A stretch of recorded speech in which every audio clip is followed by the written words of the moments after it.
importance duty than yours, especially at a moment when intellectual pleasures await you. Your German grammar is on the table. Pray, open it at page 15. We will repeat yesterday's lesson. But I don't like German. It isn't at all a becoming language. I know perfectly well that I look quite plain after my German lesson. Child, you know how anxious your guardian is that you should improve yourself in every way. He laid particular stress on your German as he was leaving for town yesterday. Indeed, he always lays stress on your German as he is leaving for town. Dear Uncle Jack is so very serious.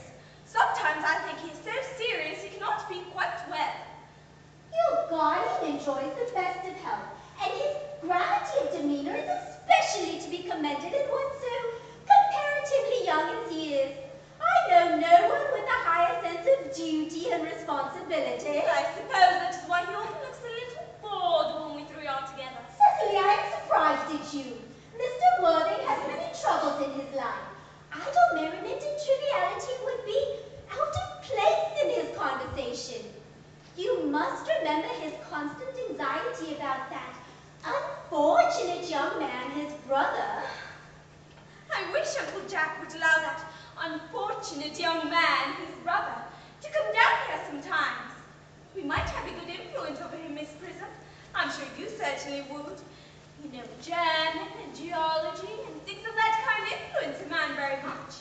I do not think that even I could produce any effect on a character that, according to his own brother's admission, is irretrievably weak and vacillating. Indeed, I am not sure that I would desire to reclaim him. I am not in favor of this modern mania for turning bad people into good people at a moment's notice. As a man sows, so let him reap. You must put away your diary, Cecily. I really don't see why you should keep a diary at all. I keep a diary in order to enter the wonderful secrets of my life. If I didn't write them down, I should probably forget all about them. Memory, my dear Cecily, is the diary that we all carry about with us. True, but it usually chronicles the things that have never happened, and couldn't possibly have happened. I believe that memory is responsible for nearly all 3-volume novels of Moody Sensize. Do not speak slightingly of the 3-volume novel, Cecily. I wrote one myself in earlier days. Did you really, Miss Prism? Well, how wonderfully clever you are. I hope it did not end happily. I don't like novels that end happily. They depress me so much. The good ended happily and the bad unhappily. That is what fiction means. I suppose so, but it seems very unfair. And was your novel ever published? Alas, no. The manuscript was unfortunately abandoned. But I use the word in the sense of lost or mislaid. To your work, child, these speculations are profitless. But I see dear Dr. Chasuble coming up through the garden.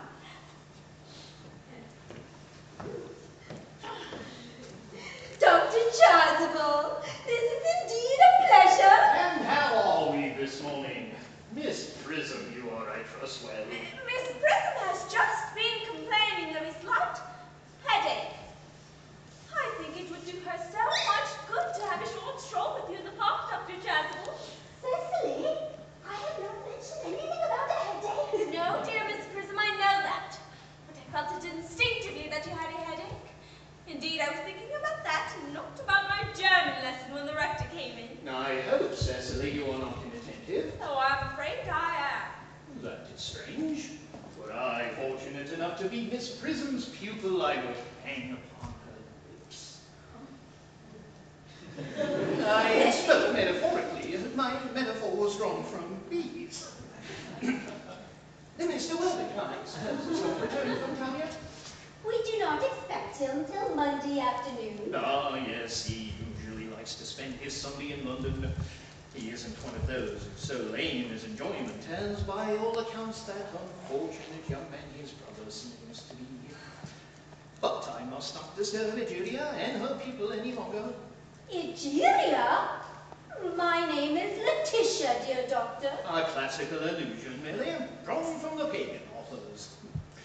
I shall see you both, no doubt, at evensong.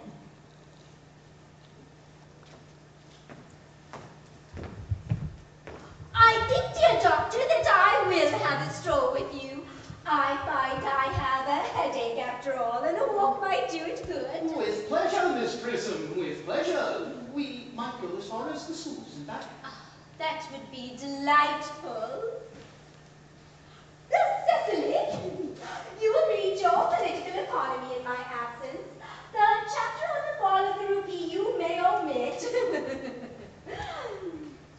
It is somewhat too sensational. Even these metallic problems have their melodramatic side.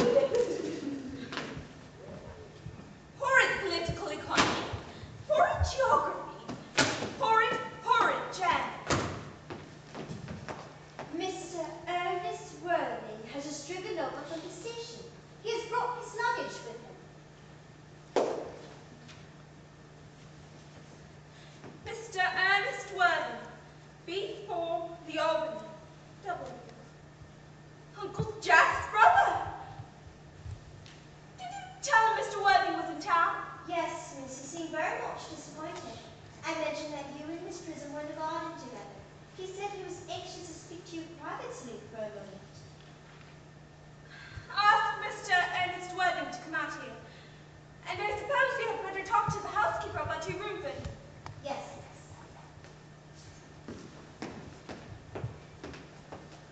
I have never met any really wicked person before. I feel rather frightened. I'm so afraid he will look just like everyone else. He does. You are my little cousin Cecily, I'm sure. You are under some strange mistake. I'm not little. In fact, I'm more than usually tall for my age. But I am your cousin Cecily. You, I see from a card, are Uncle Jack's brother. My cousin Ernest. My wicked cousin Ernest. Oh, I'm not really wicked at all, cousin Cecily. You mustn't think that I am wicked. If you are not, then you have certainly been deceiving us all in a very inexcusable manner. I hope you have not been leading a double life, pretending to be wicked and being really good all the time. That would be hypocrisy. Oh, of course I have been rather reckless. I'm glad to hear it. In fact, now you mention the subject, I've been very bad in my own small way. Well, I don't think you should be so proud of that. Though I am sure it must have been very pleasant. It's much pleasanter being here with you. I can't understand how you're here at all. Uncle Jack won't be back till Monday afternoon. That is a great disappointment. I'm obliged to go up by the first train on Monday morning. I have a business appointment that I'm anxious to miss. Well, couldn't you miss it anywhere but in London? No, the appointment is in London.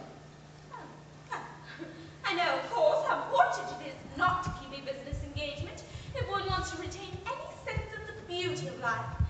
But still, I think you had better wait till Uncle Jack arrives.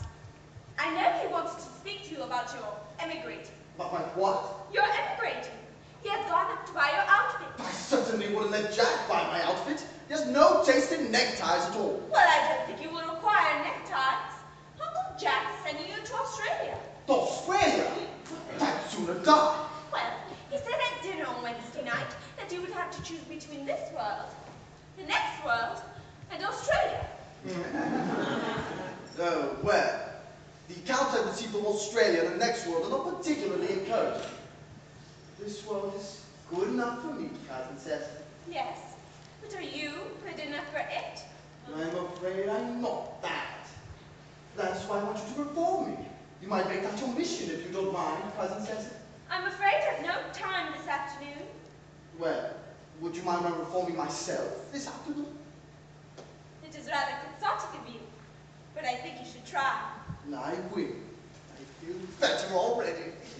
You are making a little worse. That is because I'm hungry. How thoughtless of me. I should have remembered that when one is going to lead an entirely new life, one requires regular and wholesome meals. Won't you come in? Thank you. Might I have a buttonhole first? I never have any appetite unless I have a buttonhole first. shall kneel? No, I'd sooner have a pink rose. Why? Because you are like a pink rose, Cousin Cecily. I don't think it can be right for you to tell me that.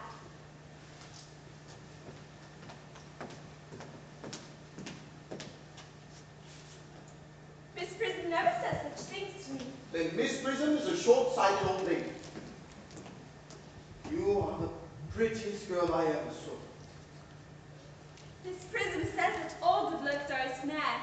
They are a snare that every sensible man would like to be caught in. Oh, I don't think I would care to catch a sensible man. I wouldn't know what to talk to him about.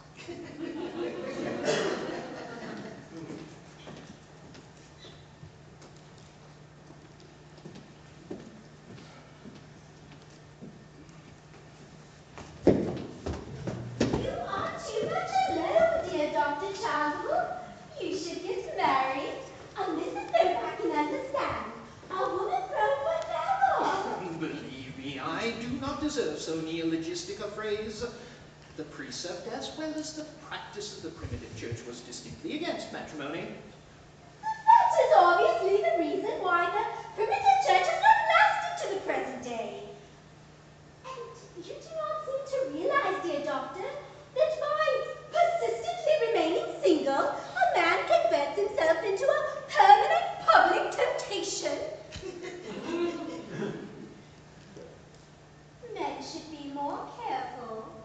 This very celibacy leads weaker vessels astray. But is a man not equally attractive when married? No married man is ever attractive except to his wife. And often I've been told not even to her. That depends on the intellectual sympathies of the woman. Maturity can always be depended upon. Ripeness can be trusted. Young women are green. No. I spent horticulturally. My metaphor was drawn from the fruits. But where is Cecily? Perhaps she followed us to the schools. Mr. Worthing? Mr. Worthing. This is indeed a surprise. We did not look for you till Monday afternoon. I have returned sooner than I expected. Dr. Chasuble, I hope you're well. Dear Mr. Worthing, I trust this garb of woe does not betoken some terrible calamity. My brother. More shameful death and extravagance. Still leading his life of pleasure. Dead.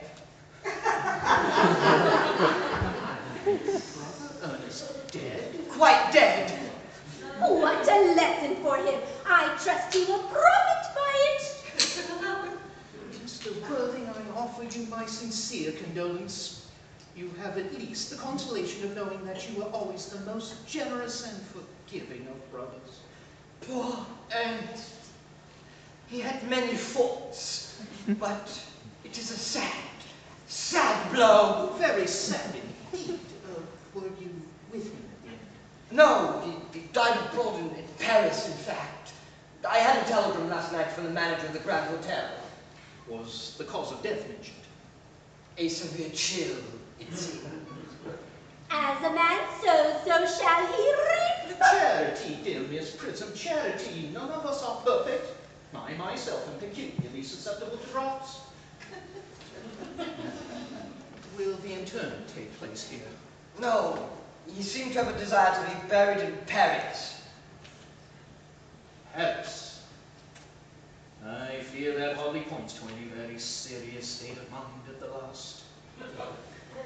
You would no doubt wish me to make some slight allusion to this tragic domestic affliction next Sunday. My sermon on the meaning of the manna in the wilderness can be adapted to almost any occasion, joyful or, as in the present case, distressing. I have preached it at harvest celebrations, christenings, confirmations, on days of humiliation and festal days. The last time I delivered it was in the cathedral as a charity sermon on behalf of the Society for the Prevention of Discontent among the upper orders.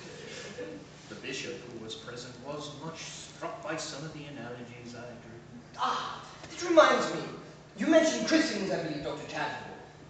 I suppose you know how to christen, all right? I mean, you are continually christening, aren't you? It is, I regret to say, one of the rector's most constant duties in the parish. I have often spoken to the poor classes on the subject, but they don't seem to know what thrift is. But is there any particular infant in whom you are interested, Mr. Worthing?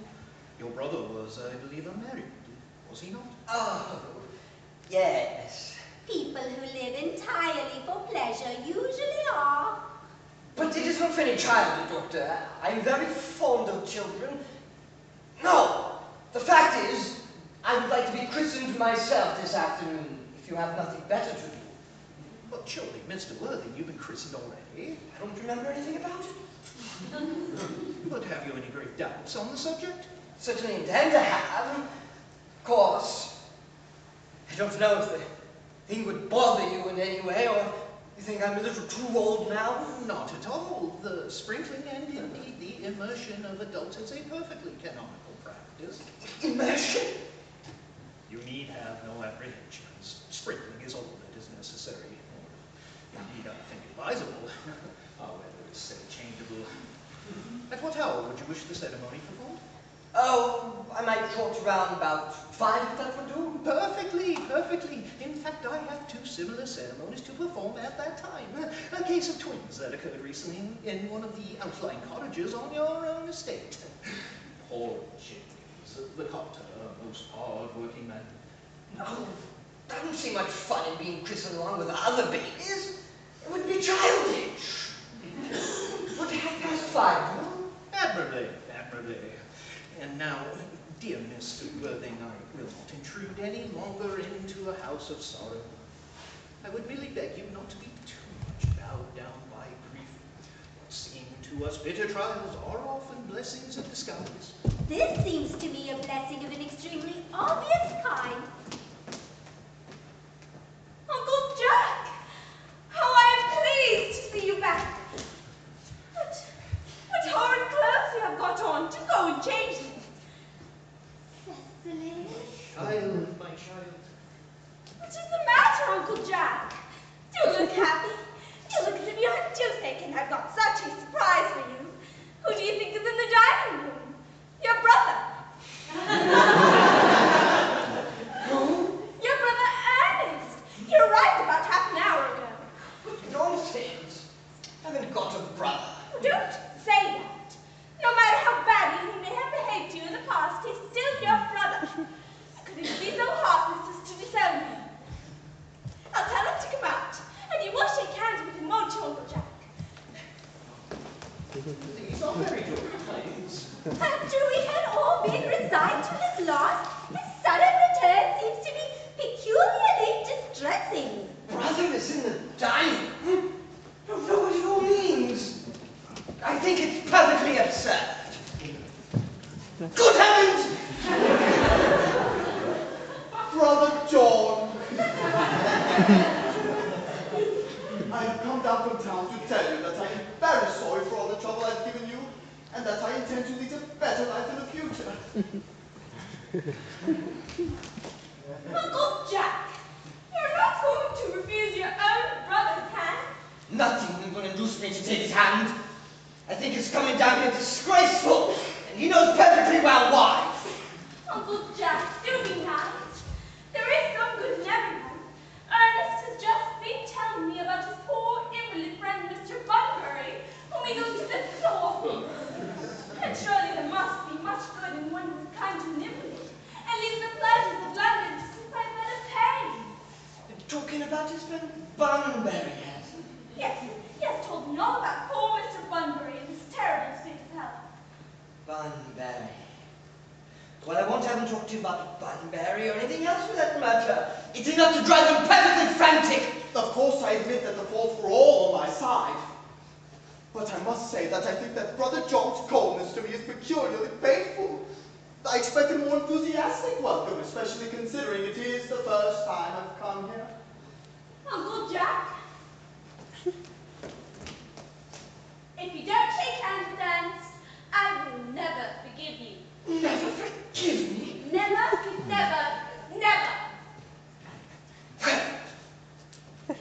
the last time I shall ever do it.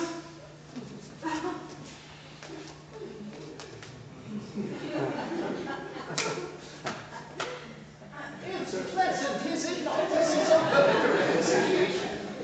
I think we might meet the two brothers together. Cecily, you will come with us. Certainly, Miss Prism. My little task of reconciliation is over. You have done a beautiful action today, dear child. We must not be premature in our judgments. I feel very happy.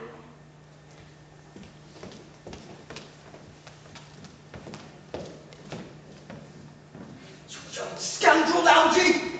You must get out of this place as soon as possible! I don't allow any bun-bearing here! I have put Mr. Ernest's things in the room next to yours, sir. I suppose that is all right. What? Mr. Ernest's luggage, sir. I've unpacked it and put it in the room next to your own. His luggage! Yes, sir. 3 portmanteaus, a dressing case, 2 hat boxes, and a large luncheon basket. I'm afraid I can only stay more than a week this time. Marion, order the dog cart at once. Mr. Ernest has been suddenly called back to town. Yes, sir. What a fearful liar you are, Jack. I've not been called back to town at all. Yes, you have. I haven't heard anyone call me. He as gentleman calls you back. My duty as a gentleman has never interfered with my pleasures in the smallest degree. I can stand that. Well, Cecily's a darling. You're not to talk with Miss Codrew like that. I don't like it. Well, I don't like your clothes. You look perfectly ridiculous in them. Why don't you go up and change? Perfectly childish to be in deep mourning for a man who is actually staying with you for a whole week in your house as a guest. I call it grotesque. You're not staying with me for a whole week as a guest or anything else. You've got to leave by the 4-5 train. I certainly won't leave you so long as you're in mourning. You'd be most unfriendly. If I were in mourning, you would stay with me, I suppose. I would think it very unkind if you didn't. Well, will you go if I change my clothes? Yes, if you're not too long. I never saw anybody take so long to dress and with such little result. Well, at any rate, it's better than being overdressed as you are. If I'm occasionally a little overdressed, I make up for it by being always immensely overeducated. Vanity is ridiculous. Your conduct's an outrage and your presence in my garden absolutely absurd. However, you have got to catch the 4-5, and I hope you have a pleasant journey back to town. This bun-bearing, as you call it, has not been a great success for you.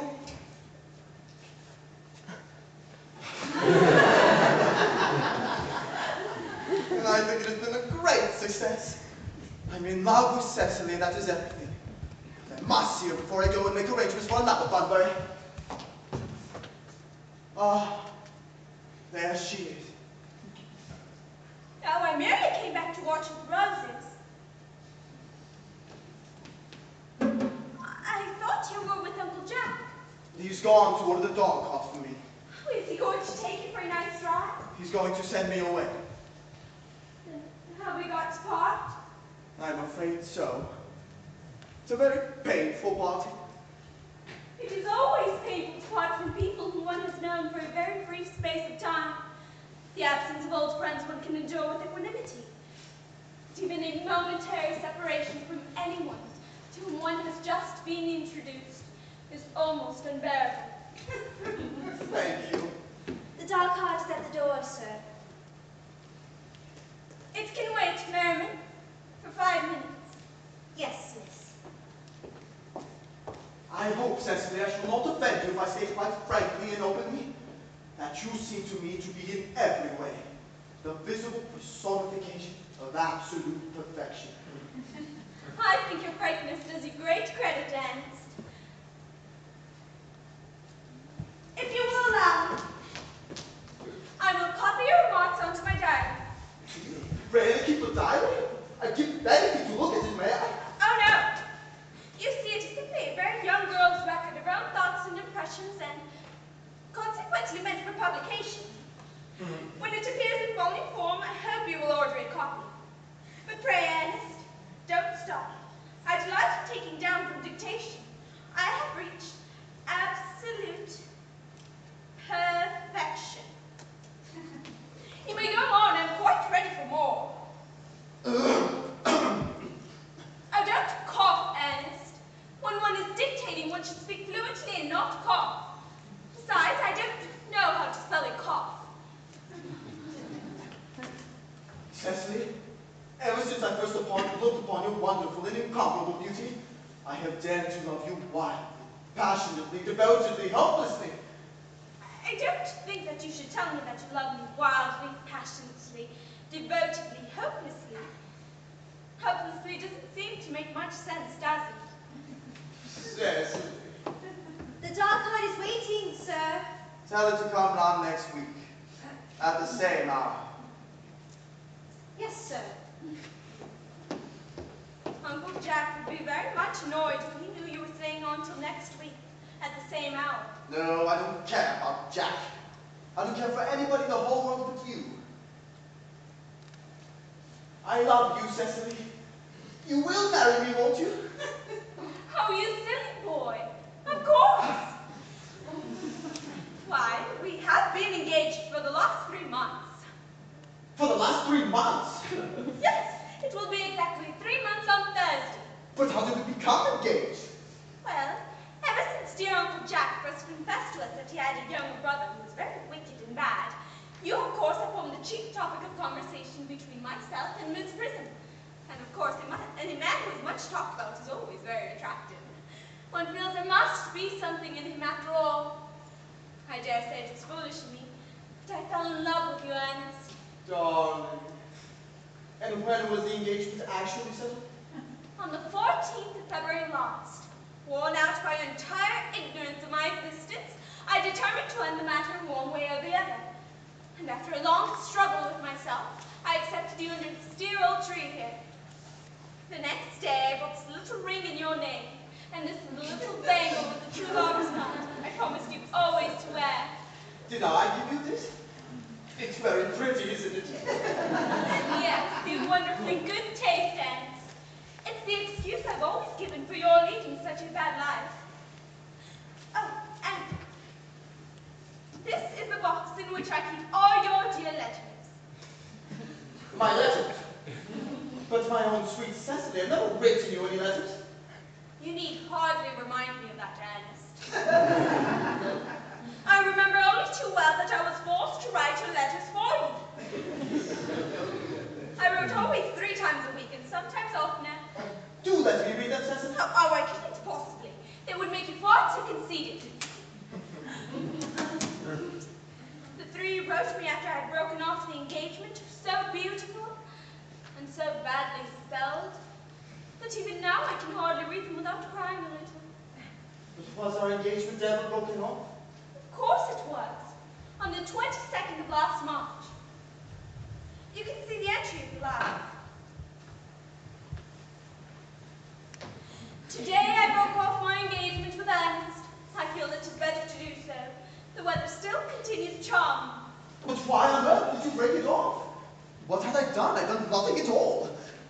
Cecily, I'm very much hurt indeed to hear you broke it off, particularly when the weather was so charming. Well, it would have hardly been a really serious engagement if it hadn't been broken off at least once. But I forgave you before the week was out. What a perfect angel you are, Cecily. You dear romantic boy.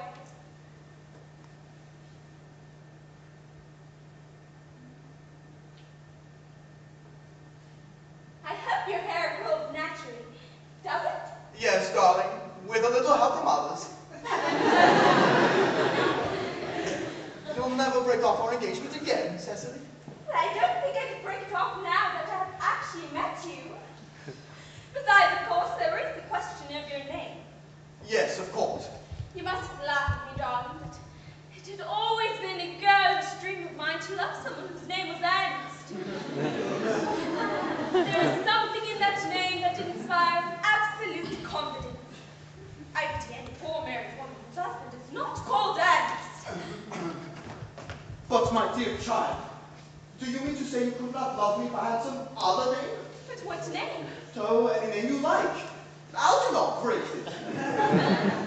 But I don't like the name of Algernon. Well, my own dear, sweet, lovely little darling, I really can't see why you should object to the name of Algernon. It is not at all a bad name. In fact, it is rather an aristocratic name. After the chaps who get into the bankruptcy court of old Algernon. But seriously, Cecily, if my name was Algie, couldn't you love me? Well, I might respect you, Ernest. I might admire your character. But I fear that I would not be able to give you my undivided attention.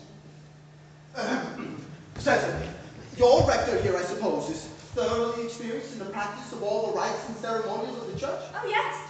Dr. Chasuble is a most learned man. He has never written a single book. So you can imagine how much he knows. I must say that once on a most important Christmas. I mean, a most important business. Oh. I shan't be away more than half an hour. Well, considering that we have been engaged for the last 3 months and that I only met you today for the very first time, I think it is rather hard that you should leave me for so long a period as half an hour. Couldn't you make it 20 minutes? I'll be back in no time. What an impetuous boy he is. But I like his hair so much. I must enter his proposal in my diary. A Miss Fairfax has just called to see Mr. Worthing on very important business. Miss Fairfax states, Is it Mr. Worthing in his library? Mr. Worthing went over the direction of the rectory some time ago. Pray ask the lady to come out here. Mr. Worthing is sure to be back soon. And you can bring tea. Yes, miss. Miss Fairfax. I suppose one of the many good elderly women who are associated with Uncle Jack and some of his philanthropic work in London. I don't quite like women who are interested in philanthropic work. I think it is so forward of them. Miss Fairfax.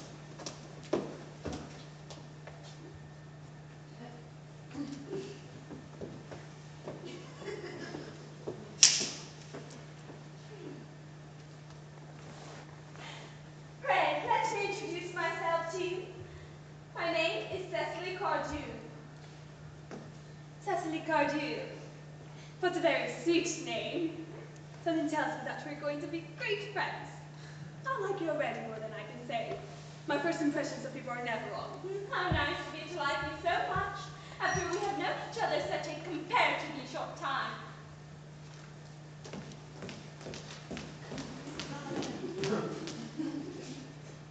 Pray sit down. I may call you Cecily, may I not? With pleasure. You will always call me Gwendolen, won't you? If you wish. Then that's all quite settled, is it not? I hope so.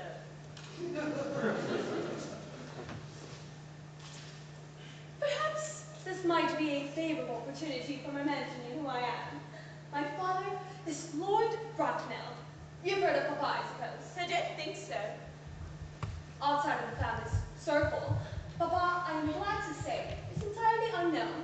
I think that is quite as it should be. Though it seems to me to be a purposeful man, and certainly once a man begins to neglect his domestic duties, he becomes painfully feminine, is he not? And I don't like that. It makes men so very attractive. Cecily, Mama's views on education are remarkably strict, has brought me up to be extremely short-sighted. It is part of the system. So do you mind if I look at you through my glasses? Oh, not at all, Gwendolen. I am very fond of being looked at.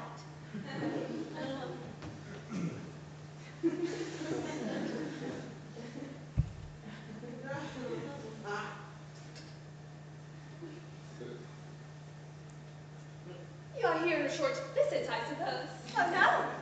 I live here. Really? Your mother, no doubt, or some female relative of advanced years besides your old... Oh, no. I have no mother, nor in fact any relations. Indeed. My dear guardian, with the assistance of Miss Prism, has the arduous task of looking after me. Your guardian? Yes, I am Mr. Worthing's ward. Oh, it is strange. You never mentioned to me that you had a ward. How secretive again. It grows more interesting hourly. I'm not sure, however, that the news inspires me with feelings of unmixed delight. I am very fond of you, Cecily. I have liked you ever since I met you. But I am bound to state that now that I know that you're Mr. Worthing's ward, I cannot help expressing a wish you were, well, just a little older than you seem to be, and not quite so very alluring in appearance. In fact, if I may speak candidly, Pray do. I think that whenever anyone has anything unpleasant to say, one should always be quite candid. well, to speak with perfect candor, Cecily, I wish that you were fully 42, and more than usually plain for your age. Ernest has a strong, upright nature. He's a very soul of truth and honor. Disloyalty would be as impossible to him as deception. But even men of the noblest possible moral character are extremely susceptible to the influence of physical charms of others.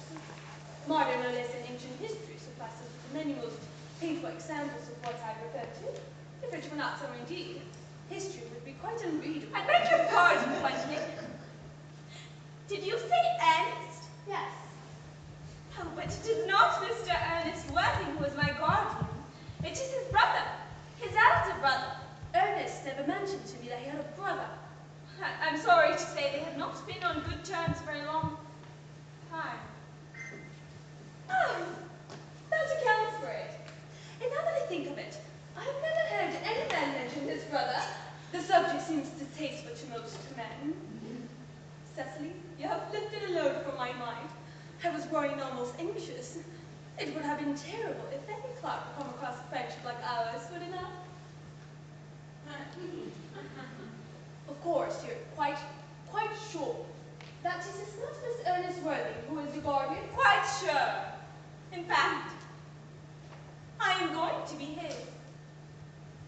I beg your pardon?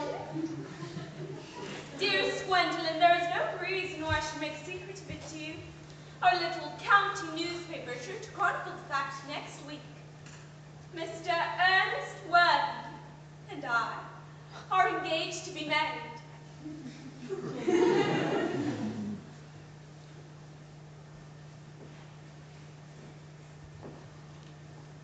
My darling, Cecily, I think there must be some slight error.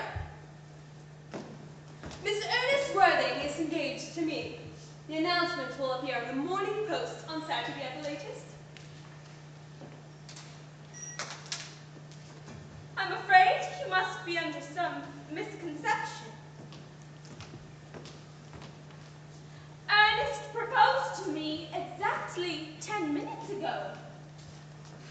It is certainly very curious, for he asked me to be his wife yesterday afternoon. If you care to verify the incident, free yourself. I never travel without my diary. One should always have something sensational to read in a train. I'm so sorry, dear Cecily, if it were any disappointment to you, but I'm afraid I have the prior claim.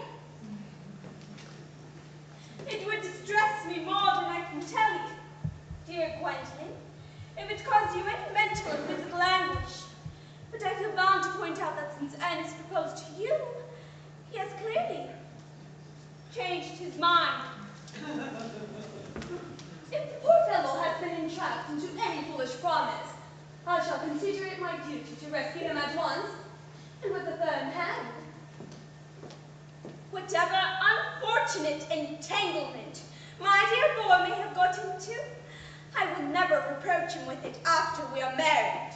Do you allude to me, Miss Cardew, as an entanglement?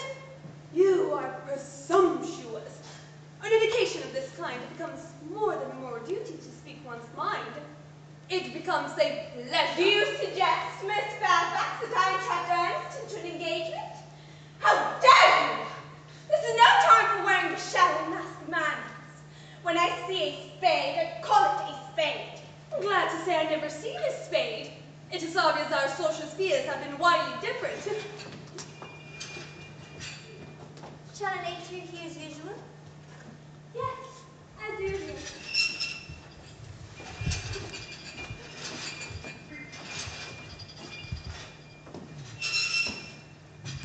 Are there many interesting walks in the vicinity, Miss Cardew? Oh, yes, a great many. From the top of one of the hills, quite close, one can see 5 counties. 5 counties?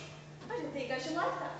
I hate crowds. I suppose that is why you live in town.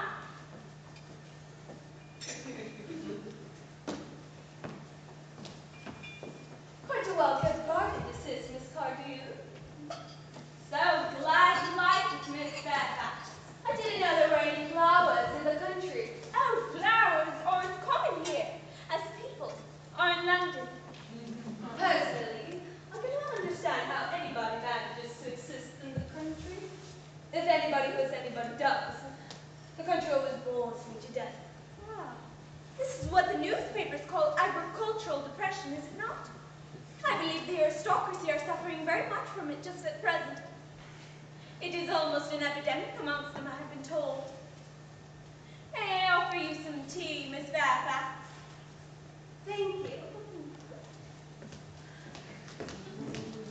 Detestable girl.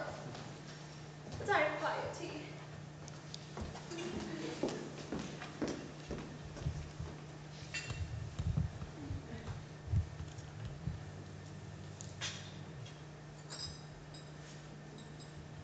Sugar? No, thank you. Sugar's not fashionable anymore.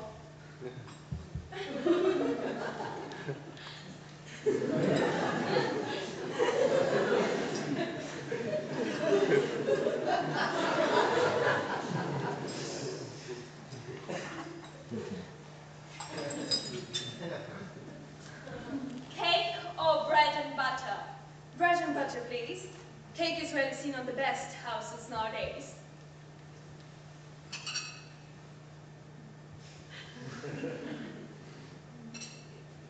Hand that to Miss Fairfax.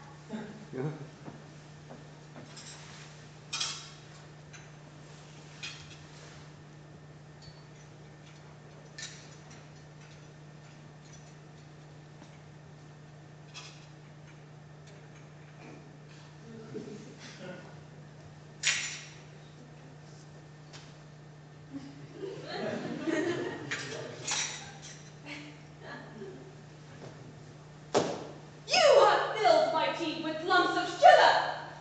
And though I asked most distinctly for bread and butter, you've given me cake!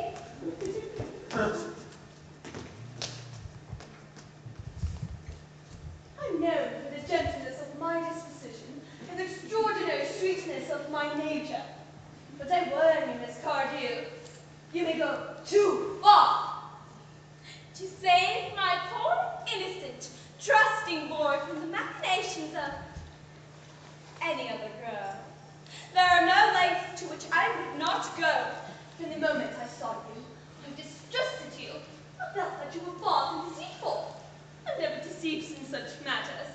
My first impressions of people are invariably right. It seems to me, Miss Fairfax, that I am trespassing on your valuable time. No doubt you have many other calls of a similar character to make in the neighborhood. Ernest! My own Ernest! Gwendolen, darling! A moment. May I ask if you're engaged to be married to this young lady? Sweet little Cecily? Of course not. What could have put such an idea in your pretty little head? Thank you. You may. I knew there must be some misunderstanding, Miss Fairfax. The gentleman whose arm is at present round your waist, is my guardian, Mr. John Worthing. I beg your pardon? This is Uncle Jack. Jack? Oh! Here is Ernest. My own love. A moment, Ernest. May I ask you, are you engaged to be married to this young lady? To what young lady? Good heavens, Gwendolen!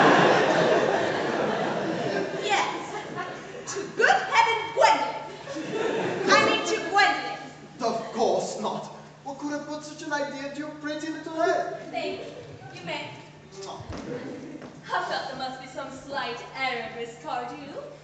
The gentleman who is now embracing you is my cousin, Mr. Algernon Moncrief. Algernon Moncrief? Oh! Were you called out? I cannot deny. Is your name really John? I could deny it if I liked. I could deny anything if I liked. But my name certainly is John. It has been John for years. Gross deception has been practiced on both of us. My poor wounded Cecily, my sweet, wronged Gwendolen. You will call me sister, will you not?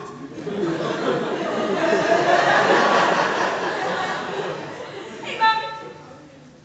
There's just one question I would like to be allowed to ask my God. An excellent idea. Mr. Welling, where is your brother Ernest? We're both engaged to be married to your brother Ernest. So it is a matter of some importance to us to know where your brother Ernest is at present. Gwendolen, Cecily, it is very painful for me to be forced to speak the truth. The first time in my life I've ever been reduced to such a painful position. And I really am quite inexperienced at doing anything of the kind. However, to speak to you frankly, I must tell you that I have no brother Ernest. I never had a brother at all. And I certainly have not the smallest intention of having a brother in the future. No brother at all? None. Have you never a brother of any kind? Never. Not even of any kind. I'm afraid it is quite clear, Cecily. But neither of us are engaged to be married to anyone. It is not a very pleasant position for a young girl suddenly to find herself in, is it? Let us go into the house. They will hardly venture to come after us. No, men are so cowardly, aren't they? This ghastly state of things is what you call bum-bearing, I suppose? Yes, and a perfectly wonderful bunbury it is. The most wonderful bunbury I've ever had in my life. Well, no right whatsoever to bum-bearing here. That's absurd. One has the right to bunbury anywhere one chooses. Every serious bunbury knows that. Serious bum-bearers. Good heavens! Well, one must be serious about something if one wants to have any amusement in life. I happen to be serious about bunbury. What on earth you're serious about, I ain't got the remotest idea. Of everything I should fancy. That's such an absolutely trivial nature. Well, for your conduct towards Miss Cardew, I must say you're taking in a sweet, simple, innocent girl like that is quite inexcusable. To say anything of the fact that she is my ward. Your brother's a little off color, isn't he, dear Jack? You won't be able to disappear to London quite so frequently as your wicked custom was. And not a bad thing either. Well, the only small satisfaction I have in the whole French business is your friend Bunbury is quite exploded.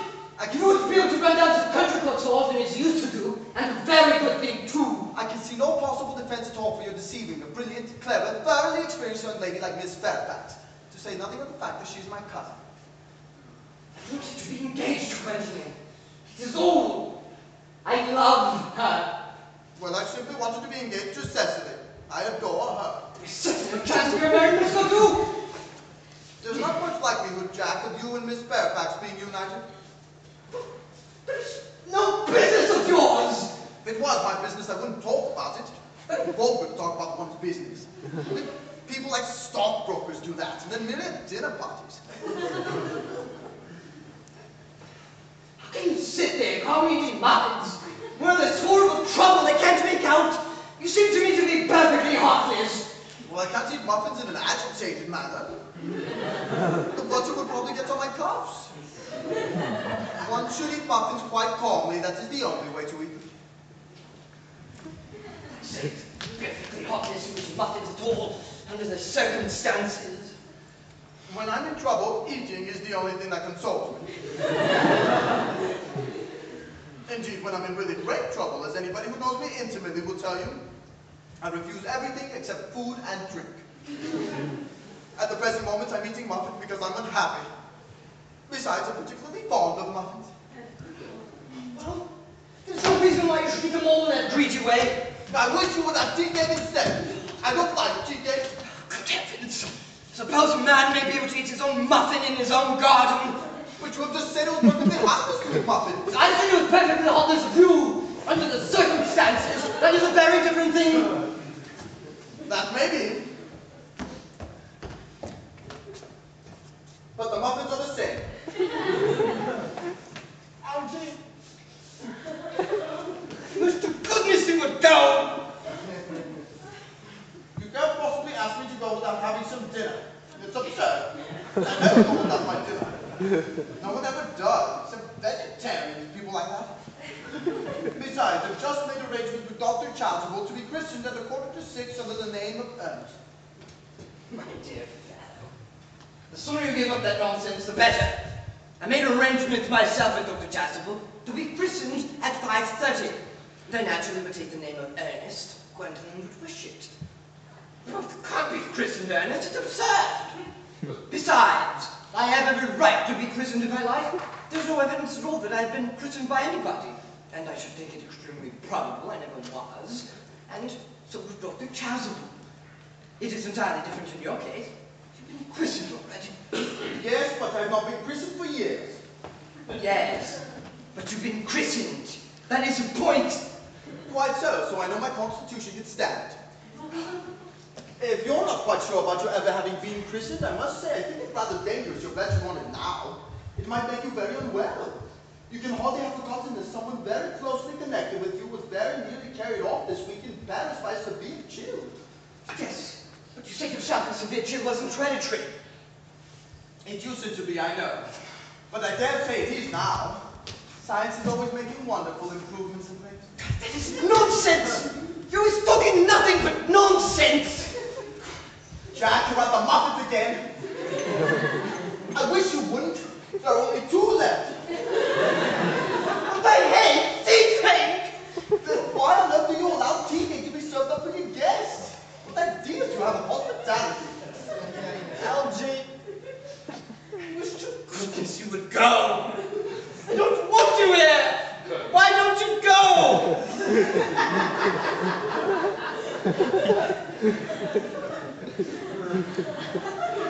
I haven't quite finished my tea yet. And there's still 1 muffin left.